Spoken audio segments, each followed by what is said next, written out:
మొన్ననే చెప్పుకున్నాం కదా, కాకినాడ కలెక్టరేట్ల పనిచేసే ఆఫీసర్లు చాలా మంది ప్రజా సమస్యల్ని పాతరబెట్టి మంచిగా ఆఫీసులకు కునుకుపాట్లు తీసుకుంటా, కొందరు ఫోన్లలో మూతులు పెట్టుకుంటా, ఇంకొందరు మంచిగా టైం పాస్ చేసిండ్రని. ఇగో మళ్ళీ ఇప్పుడు గదే సీన్ సేమ్ రిపీట్ అయిందిల్లా. కాకపోతే గిది జరిగింది ఇప్పుడు సత్యసాయి జిల్లా పుట్టపర్తి కలెక్టరేట్లా.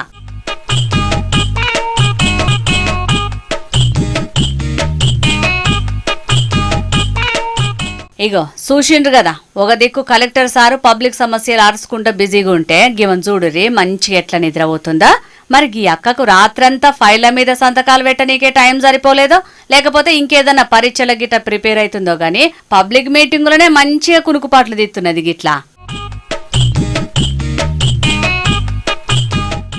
ఇక కొందరైతే చెవుల కాడ ఫోన్లు పెట్టుకొని ముచ్చటకు మూతులు జాపిర్రు. ఇగో గీమైతే పాల్కా ఫోన్లో మూతి పెట్టి మంచిగా గేమ్స్ ఆడుతుంది. చూసిండ్రు కదా, ఇవాళ బిజీలో ఆళ్లే ఉన్నారు ఆఫీసర్లు గాని ఒక్కరు కూడా మీటింగ్ ను పట్టించుకున్న పాపాన పోలేదు. ఏదో అట్లా వచ్చినవా అంటే వచ్చినాం, పోయినవా అంటే పోయినాం అన్నట్టే చేసిర్రు అందరూ. సమస్యల పరిష్కారం కోసం పబ్లిక్ ఆగం అవుతుంటే ప్రజా ఫిర్యాదుల పరిష్కార వ్యవస్థ ఏమో ఇగో గిట్ల ఫోన్ల మునిగిపోయింది. ఒక పక్కనేమో చంద్రాల్ సారు అడ్మినిస్ట్రేషన్ల ఆఫీసర్లను ఊరుకులు పరుగులు పెట్టిస్తాడు, బగ్గా స్ట్రిక్ట్ గా యాక్షన్ తీసుకుంటాడని చెప్పుకుంటారు గాని ఆఫీసర్లు చేసే పనులు చూస్తే టైం పాస్ కోసమే కొలువులు చేస్తున్నట్టున్నదని గారమైతున్నారు చాలా మంది గిల్ల పనితనం చూసిన పబ్లిక్.